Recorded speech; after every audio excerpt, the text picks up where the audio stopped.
একদম ধোঁয়া ওঠা গরম। বর্ষার দিনগুলোতে এরকম লাঞ্চ হলে কিন্তু সত্যি লাঞ্চটা একদম জমে যায়। আজকে কিন্তু বানাবো দই ইলিশ ভাপা। তো চলো কেমন করে বানাচ্ছি সোজা কিন্তু আমি রেসিপিতে চলে যাব। মাছগুলোতে আগে থেকেই নুন হলুদ মাখিয়ে রেখেছি, আর মাছটা ছিল একদম ডিমে ভরা। সর্ষের তেল প্যানে গরম করে প্রথমেই মাছগুলোকে হালকা করে আমি এপিট ওপিট উল্টে ভেজে নেব।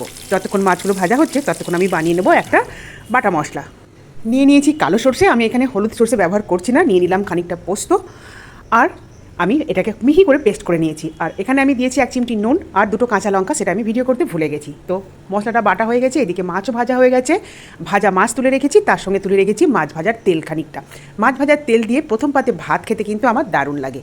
বাটা মশলাটা প্রথমে আমি একটা টিফিন কৌটোতে নিয়ে নিলাম, যে টিফিন কৌটোর মধ্যে আমি ভাপা মাছটা বানাবো। সর্ষে বাটাটা নিয়ে নেবার পর দিয়ে দিলাম 1 চিমটি হলুদ গুঁড়ো, খুব অল্প, আর পরিমাণ মতো নুন। আর দিয়ে দিলাম যেটা সবচেয়ে খুব ইম্পর্ট্যান্ট ইনগ্রেডিয়েন্টস, সেটা হলো সর্ষের তেল। এই রান্নাটা সর্ষের তেলেই করতে হবে, সাদা তেল দিলে কিন্তু খুব ভালো টেস্ট আসবে না।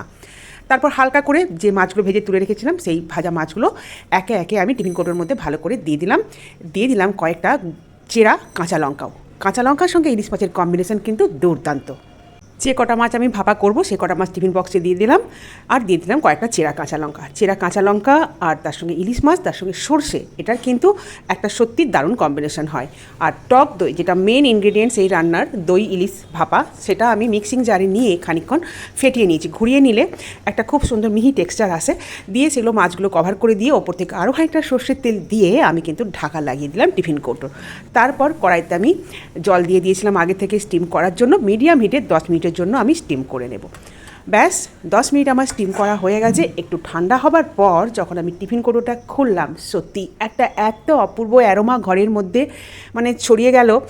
সর্ষের তেল, কাঁচা লঙ্কা, তার সঙ্গে সর্ষের একটা ঝাঁঝ, তার সঙ্গে ইলিশ মাছ, সত্যি অপূর্ব একটা অ্যারোমা কিন্তু ঘরের মধ্যে আমার পুরো ঘরময় মোমো করছে। দেখো খুব সুন্দর কালারটাও এসেছে, আর টেক্সচারটাও কিন্তু অসাম। তো চলো, আমার তো লাঞ্চ রেডি। দেখো লাঞ্চের জন্য মাছের তেল, মাছ ভাজা, তার সঙ্গে ভাপা দই।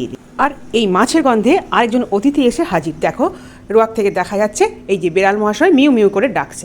তো চলো আর দেরি না করে লাঞ্চ নিয়ে আমি বসে গেছি। প্রথম পাতেই কিন্তু ভাজা মাছ আর মাছের তেল দিয়ে ভাত খেতে কিন্তু আমার দারুণ লাগে। তোমরা কে কে এটা পছন্দ করো অবশ্যই জানিও কমেন্টে।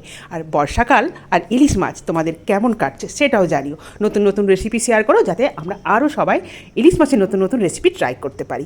আর ইলিশ মাছ রান্না করা তো খুবই সহজ, খুবই কম সময় লাগে, কিন্তু খেতে হয় চমৎকার। আর যারা নতুন সংসার করছো, নতুন গৃহিণীদের জন্য আমার এই রান্নার টিপস হলো, সর্ষে বাটার সময় নুন দিয়ে বাটলে সেই সর্ষেটা কিন্তু তেতো হয় না। তো চলো সবাই খুব ভালো থেকো, দেখা হবে আবার পরে। টাটা।